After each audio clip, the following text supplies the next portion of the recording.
I actually ended friendships over someone's voice. Girl. Pause. We're going to start sounding more alike eventually. Do you think that's like a potential issue for all of us? Social media, I mean, it's relevant, but to actually be on there, if you're not on there to make money, then what's the point? What's the purpose of using your voice?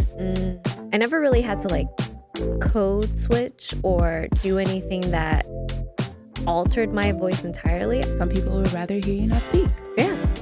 But we gonna do it anyway. Exactly. Welcome to the very first episode of Provanity, another podcast that nobody asked for, but we're here anyways. My name is Passion. I'm your host, and I'm with my best friend and co-host, Kay. Hello, hello.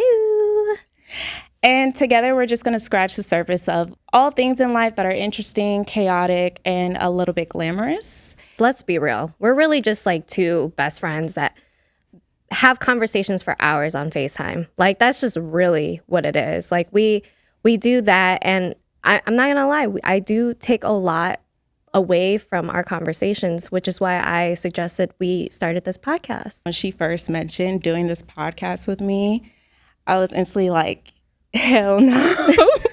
I am not doing that. I'm monotone and dry, and that type of humor and personality really only resonates if you're like, I don't know, on shows like Abbott Elementary or if you're Emma Chamberlain. Hey, I love those two both. I love them too. And anyone who actually knows me or knows of me, they just know me to be quiet. I'm always the quiet one in the room. We're already adults who have a hard time putting ourselves out there.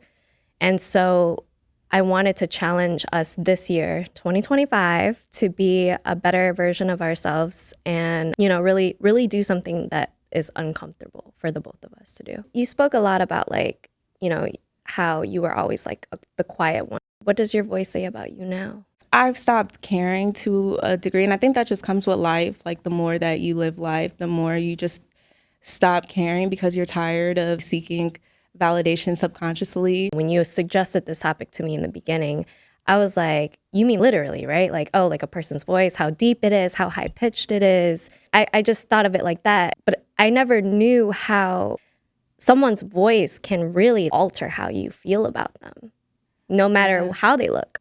There's been times where I've just looked at someone and then, oh, I think they're cool, they're pretty, or whatever the case may be, or they look really cool to hang out with. And then their voice comes out and I'm automatically turned off by them, or I'm just not, like, they're not appealing to me anymore. Whether it's like their actual voice, call me a little petty, but whether it's like their actual voice or sometimes like, you know, the figurative sense. Have you ever, or even better yet, do you choose people based off of their voice? Do you choose your own people based off of their voice? Like, do you choose who you associate yourself with based off of their voice? I don't think I do. I mean, I have had this one moment. There was this guy, and just looking at him physically, he gave Hercules. Like, I'm gonna be for real. Okay. He was very like, ugh. When I heard his voice, I was shook because it just didn't give what he physically had gave. It was very like, his aura points went down, basically. it was very like, hi. Like, it was just like, it was so like, think Urkel. Urkel? Oh my God. Think Urkel. So there was And no so- Stefan. There was just Urkel. I mean, think Stefan with the Urkel voice. Okay. Like, Stefan with Urkel voice. that's Gotcha. what it was giving. And so, you know, I didn't want to just ignore him because of that. I was just like, let me see it out. Let me give it a chance. Yeah. You're And definitely so better than me. I will said, say. let me give it a chance. Way back when I was like petty and also just really immature, I actually ended friendships over someone's voice, Girl. like a girl's voice.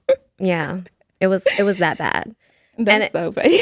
I don't know if it was like my ear. I just couldn't tune into it. Like, it was when I lived in Seattle, basically. And like the Seattle girls have like this way of speaking that I'm just not used to. It's so Oh my God. Oh, really? Oh, wow. It has like these like exaggerated points that I couldn't stomach it, or I couldn't hear it or want to focus on it.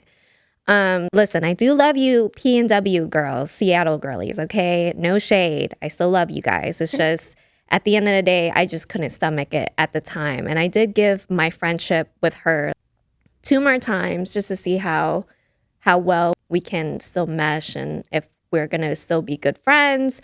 But the more I stood there and listened to her voice, I just couldn't anymore.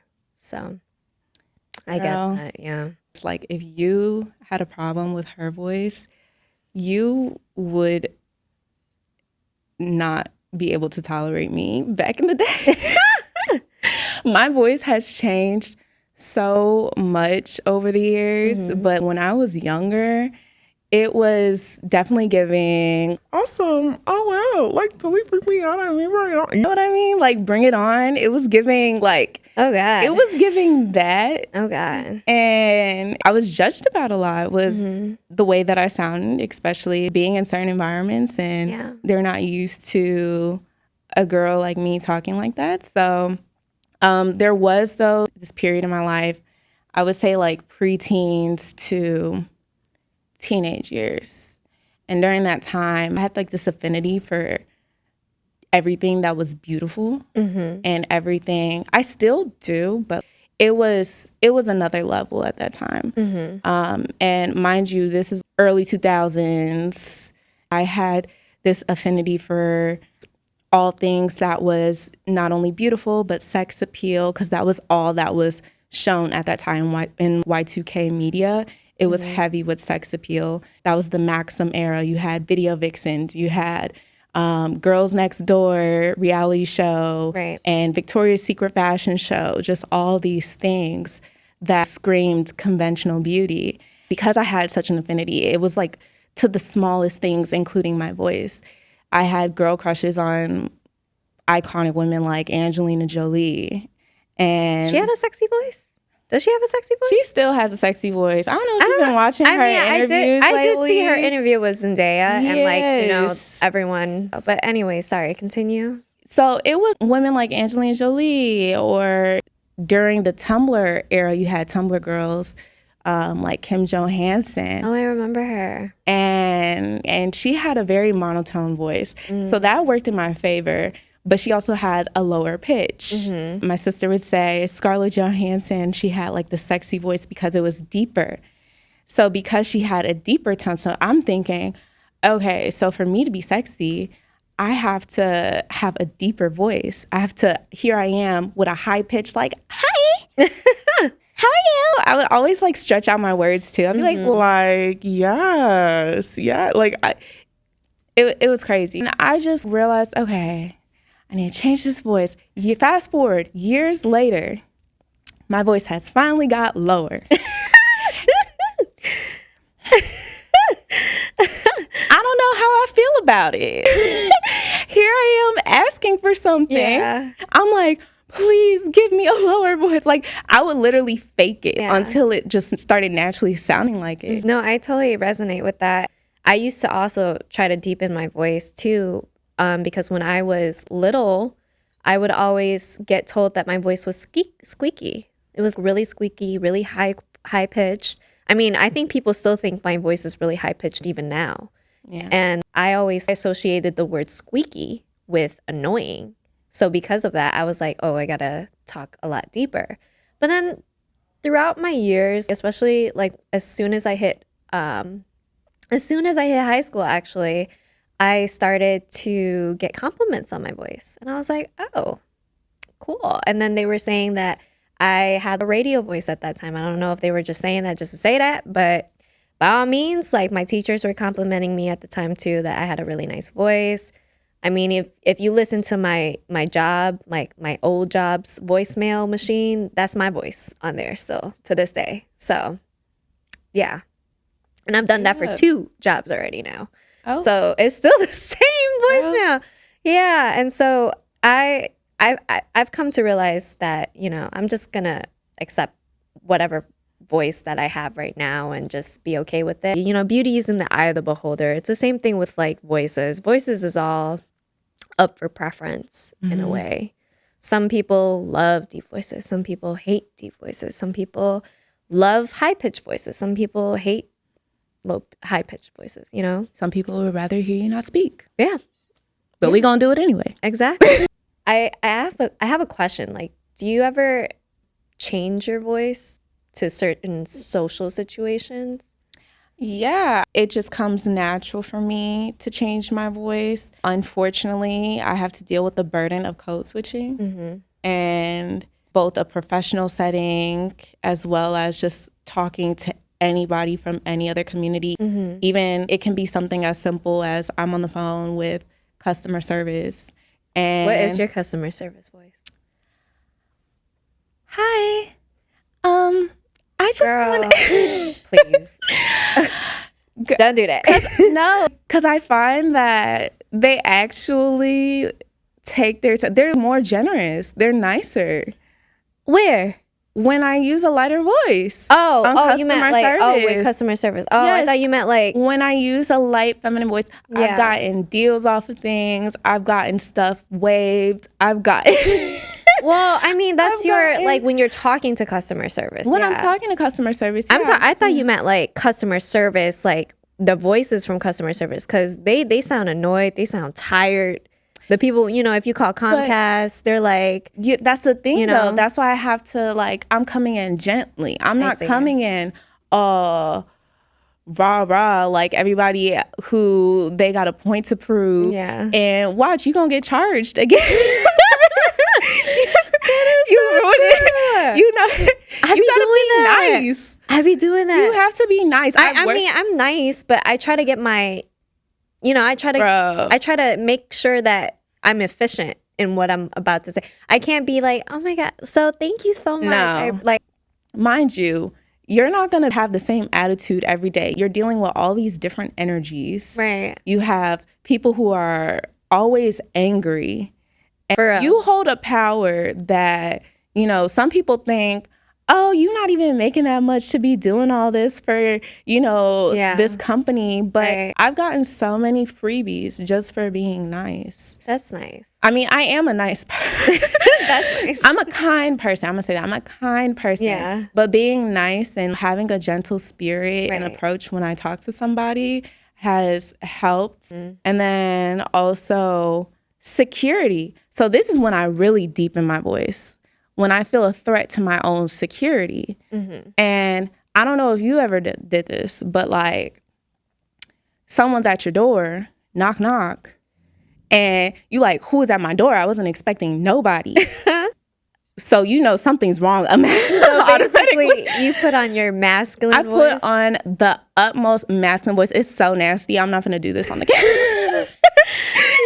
I can't do it. My voice, it doesn't go that low. So I can't. I'm always going to sound, you know, higher than... Or if somebody was to come up to me off the street, because it works in favor with me being 5'11", you know? True. I'm only 5'2", 5'3", so I get that. I get it completely. You got to be scared. You got to act crazy. Yeah. So I did do a poll on Instagram, and the question was, do you guys intentionally change your voice in different social situations? And 38% said, unfortunately, yes. 25% said not at all. And 37% said sometimes.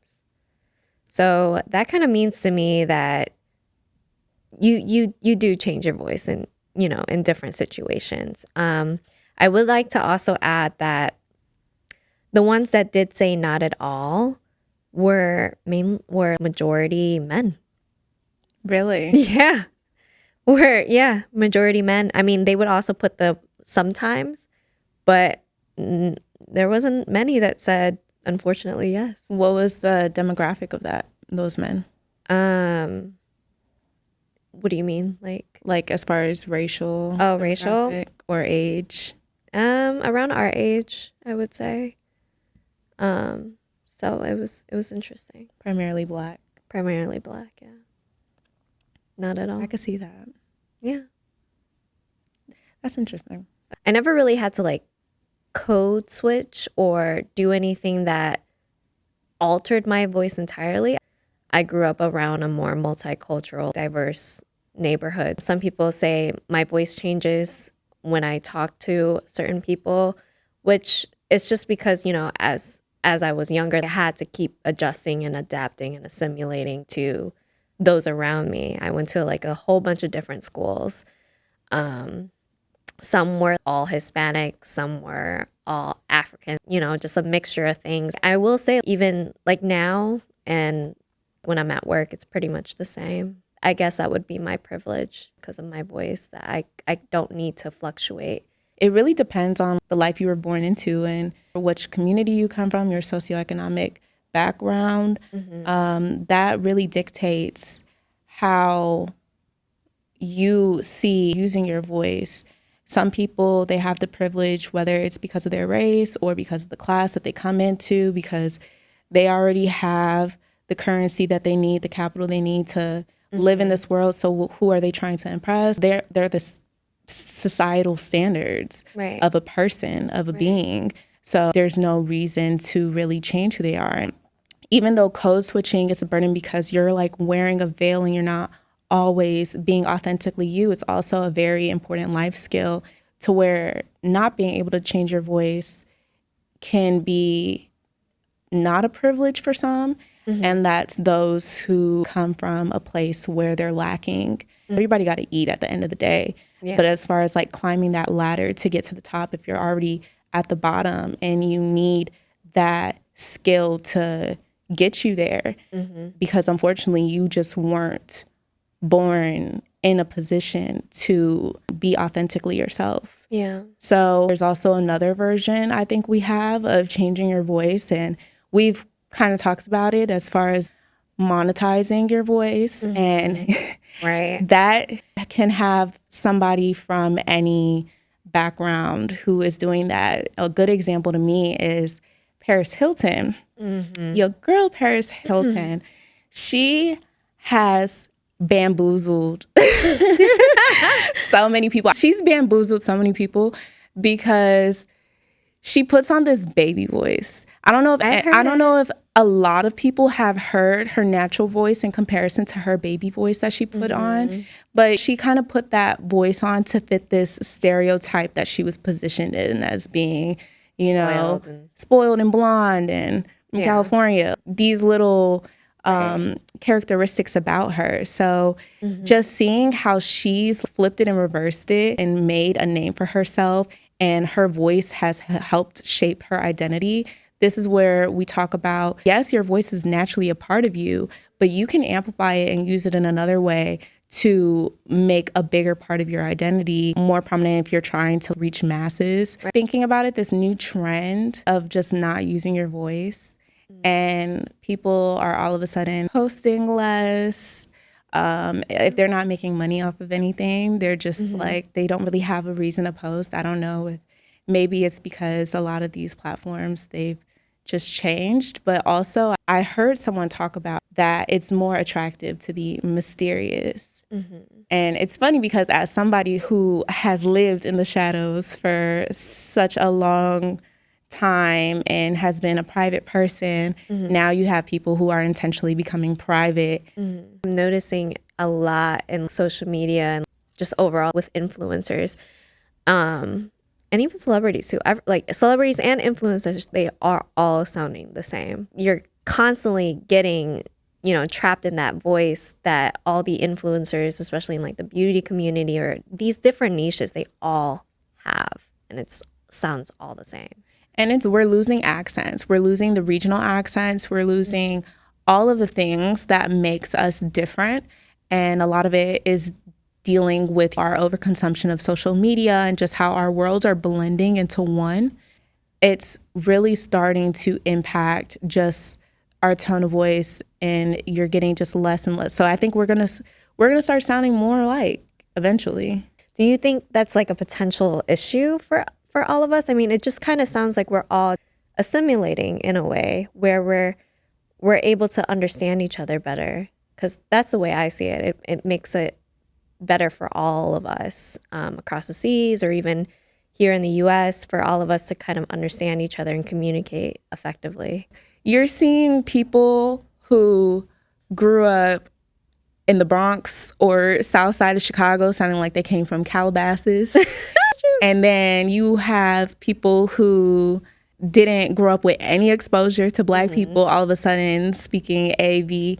So it's just like, where do we like let up? We lose the beauty of having such a diverse world, so many different cultures. We're losing languages. And because there's nobody to preserve certain languages. We're only coming to a few of the main standard languages, and that's losing a part of history. Take a step back doesn't mean we don't use social media or anything, or we don't share our cultures, or, you know, we don't have that exposure. Right. But I think it's the overconsumption, as well as not just overconsuming media. I think also you have more people traveling today than ever, ever in this world. You have more people moving. Right. They're moving in all these different places. They don't want to. They don't want a set community. We're really lacking community in some sense. Like you're starting to see less community, and some are good at preserving it, while you have others who they don't really care too much to preserve it. So therefore, when you're not preserving that community or building a community within your culture, you're losing that culture. And then it becomes something new. And then, you know, I think the neo-culture is cool to an extent. But then if you look and see all these houses that look like boxes and all this stuff, and you see everybody starting to have this breathy voice, it feels like Whoville. Like, I mean, do you think these influencers and stuff, do you think that's how they sound like on Everyday? I'm pretty sure it's just all social media, but how do you think it like influences the people or the younger generation in a way? Because I mean, everyone has their real voice, right? If you think about it, we even make fun of how now everyone speaks TikTok. Like they're just throwing out these little things from TikTok that they see, right? And their regular conversation. I see my nieces who they're a part of the alpha generation, and Skibbity toilet, you know, Sigma. Yes, Mewing. Sigma. Wait, what does Sigma mean? Like you're lame or you're cool? Cool. Yeah, Sigma is cool. I actually found out like what mewing is, and I guess it's like when you put your like I was like, what is that? Wait, it's like they put their finger here, and then like do the like handsome Squidward. When face. I think mewing, I think putting your tongue at the back of like they have like a whole it's a whole facial movement expression. I just found that out recently too. So that's crazy. It's blending into our everyday lives, and you're seeing the certain, because you know we all have archetypes of people in real life versus social media. You have your niches, but mind you, those niches, their target audiences are these archetypes of people. Now they're taking everything, all the content the algorithm has built up for them, and blending it into their everyday lives. That's true. So accepting who you are, accepting the voice that you have. Maybe if you want to be more, you know, if you want to better your voice in some shape, way, or form, expand your vocabulary, you just have to be proud of who you are and accept that at the end of the day, your voice is who you are and it's uniquely yours. I agree. I know for some people, their voices might be the one thing that's pigeonholing them in their life. Right. You know, or because of the perspective that other people have of when they speak, they may get just a lot of detrimental things happen to them, whether that's, you know, abuse or anything else because of how they sound, especially for women. But you were blessed with this voice, and don't shy away from it. You know, it's okay to talk. It's okay to have podcasts. So, well, that is our first episode of Provanity. If you like us, download this. We are on all podcast platforms, so Spotify, Apple, and we are also on YouTube. So you can subscribe, follow us on all social media platforms. We are on everything. So